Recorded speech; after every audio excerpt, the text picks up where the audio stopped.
Hello साथियों, स्वागत है आपका हमारे अपने YouTube channel Ajit art all classes पे। जैसा कि इससे पहले कि हमने संपूर्ण आपको अभ्रंश शैली के बारे में हमने बताया था, सारी चीज़ें बता दी, किस धर्म से संबंधित थी गुफाएं, शैली, और कौन कौन से ग्रंथ पाए गए हैं, कौन से ताड़पत्र पे कितनी ग्रंथ पाए गए हैं, कागज़ वाले कितने ग्रंथ हैं, इत्यादि जो चीज़ें हैं, और कौन से कलाकार हैं, किस क्षेत्र में फैली हुई है।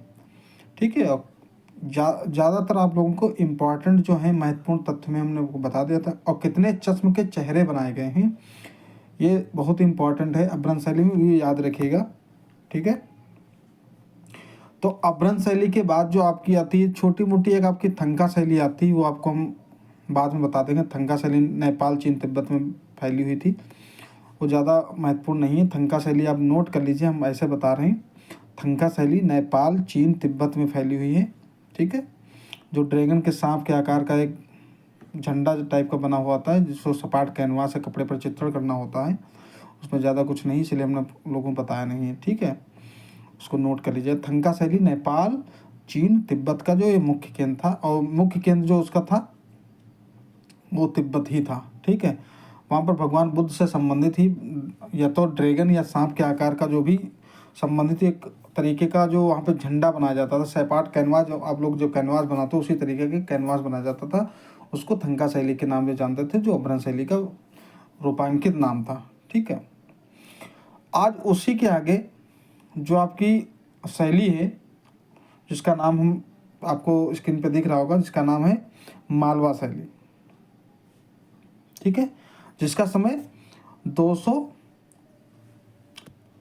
यहाँ पे लिखा हुआ है, आपको दिख रहे हैं, ये लिखा हुआ 1436 1531। ठीक है। 1436 से लेकर के 1531 तक एक मालवा शैली का ये समय लिखा गया है, और यही मिला हुआ है।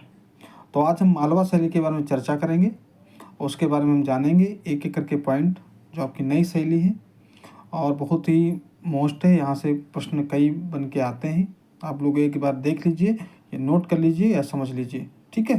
तो आइए देखते हैं एक एक करके पॉइंट। इसमें लिखा हुआ है, पहला पॉइंट लिखा है संस्थापक। जो लिखे कि संस्थापक, आपको बता दें कि संस्थापक यहाँ के कौन है। तो संस्थापक यहाँ के हैं दिलावर खां तथा हुसंग शाह।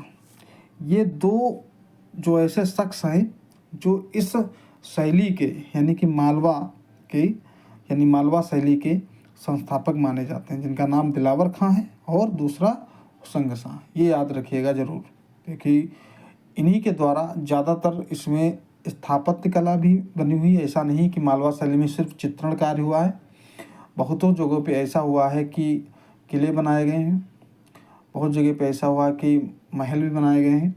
तो वास्तुकला के अंतर्गत भी इन लोगों का नाम आता है।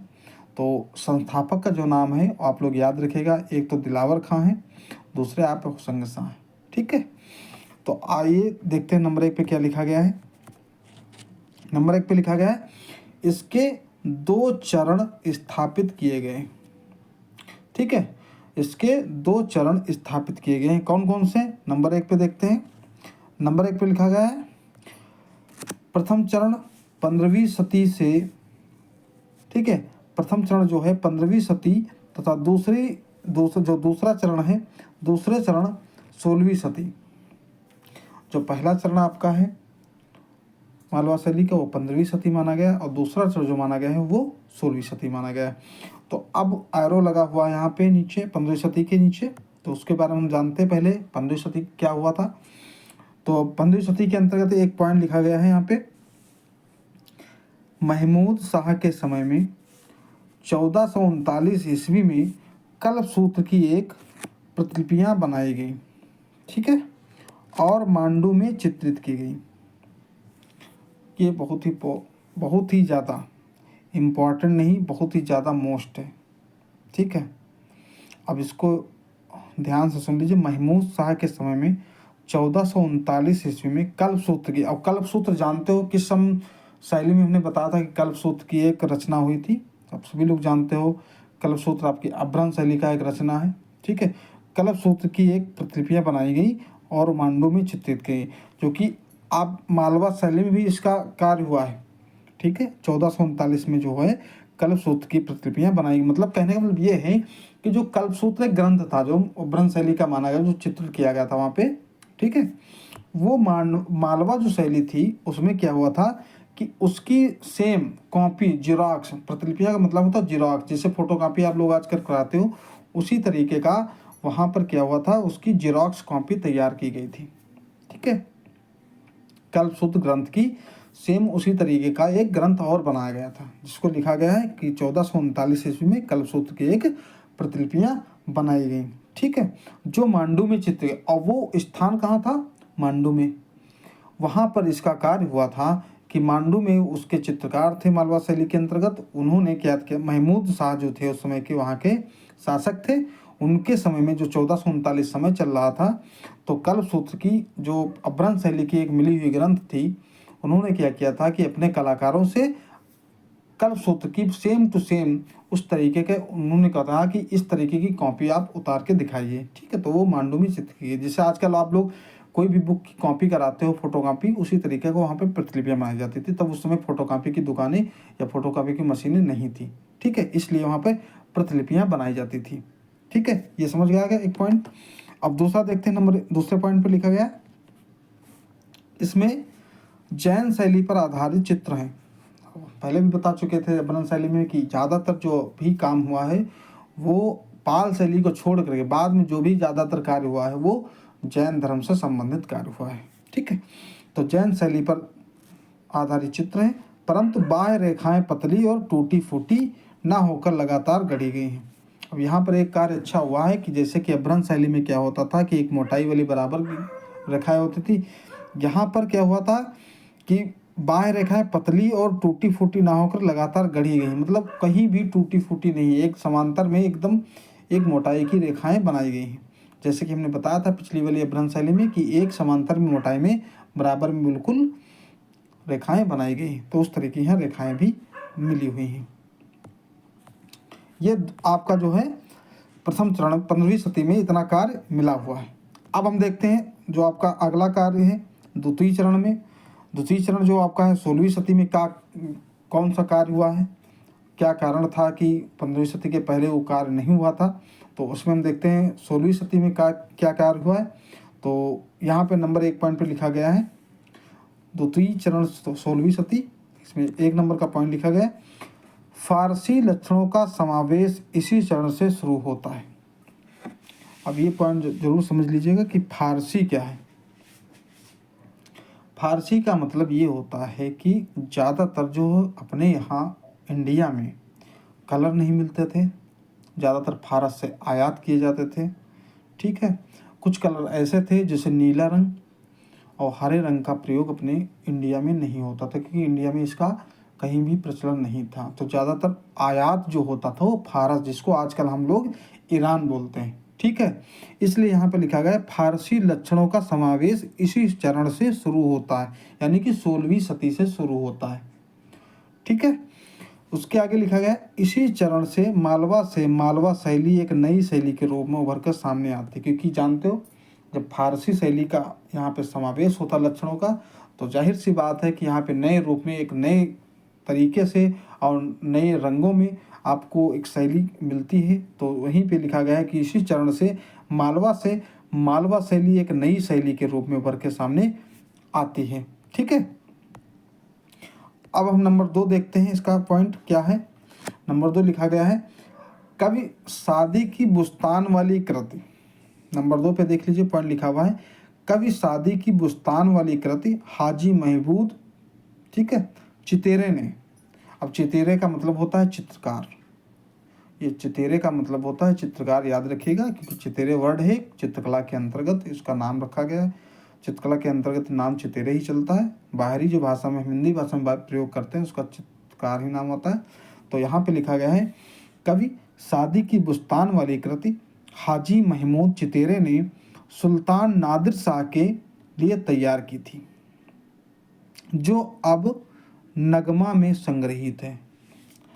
अब उतना तो समझ गए होंगे कि कवि सादी की बुस्तान वाली कृति जो थी, यानी कि एक ग्रंथ था, वो हाजी महमूद चित्रकार ने सुल्तान जो उस समय थे नादिर शाह के लिए तैयार की थी। इतना समझ गए। अब आगे लिखा जो कि अब नगमा में संग्रहित है। नगमा का मतलब समझ लीजिए कि नगमा का NGMA, N से होता है नेशनल, G से होता है गैलरी, M से होता है मॉडर्न और A से होता है आर्ट, यानी कि नेशनल गैलरी मॉडर्न आर्ट। ठीक है, राष्ट्रीय आधुनिक संग्रहालय में ये संग्रहित है। ठीक है, राष्ट्रीय आधुनिक संग्रहालय में संग्रहित हुई है। तो यहाँ पे वही लिखा गया है कि जो कि अब नगमा में संग्रहित है। इसका शॉर्टकट ये फॉर्म है, याद करने का तरीका है, आप लोग इसको नोट कर लीजिएगा। ठीक, national gallery of modern art. ठीक है, अब हम 3 नंबर पे देखते हैं। इसमें लिखा गया है मालवा में चित्रित नियामतनामा। अब तीसरा पॉइंट जो है बहुत मोस्ट है, याद रखिएगा।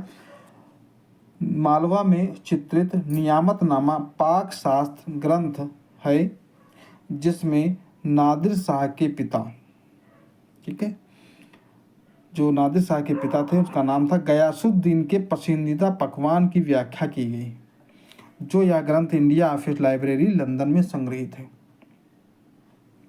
अब एक ग्रंथ मालवा शैली में चित्रित किया गया था जिसका नाम था नियामतनामा।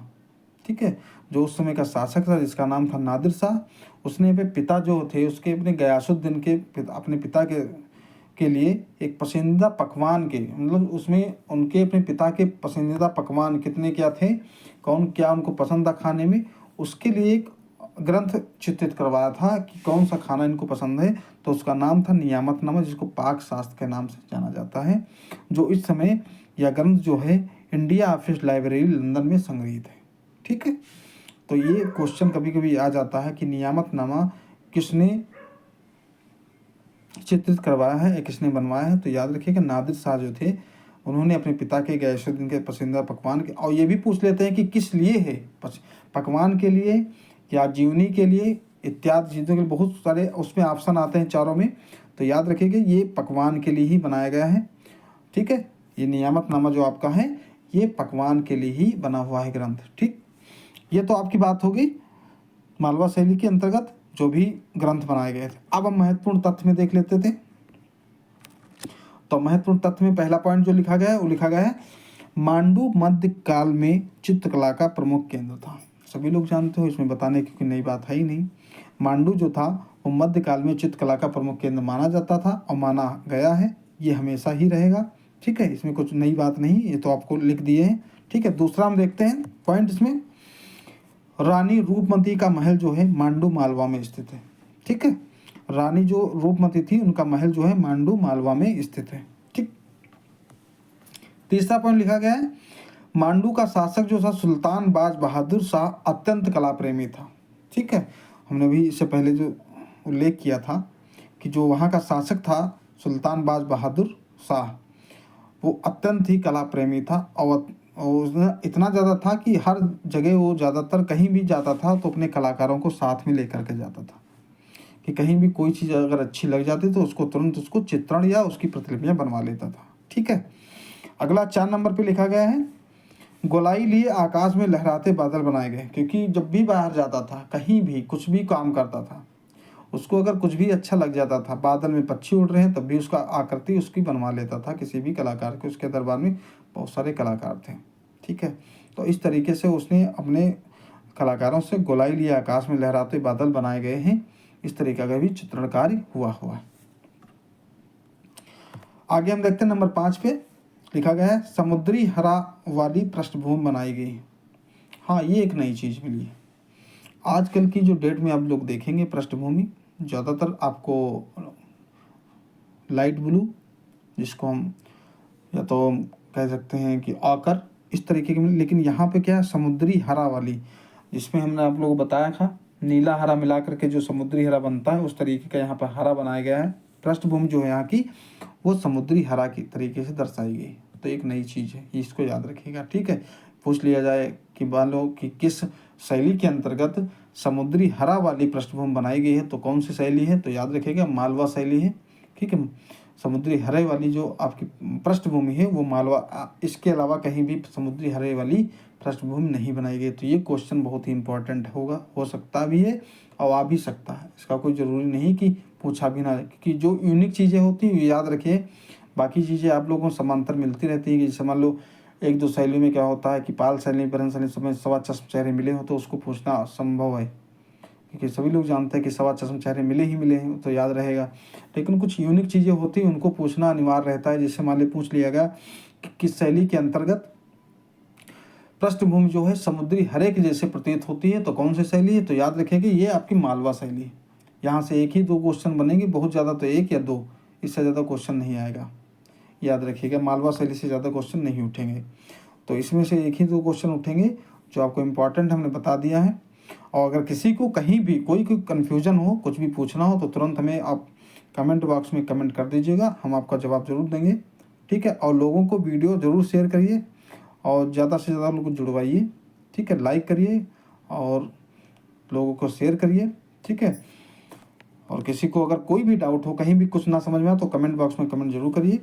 अब आने वाली क्लास तक के लिए सभी को राधे राधे।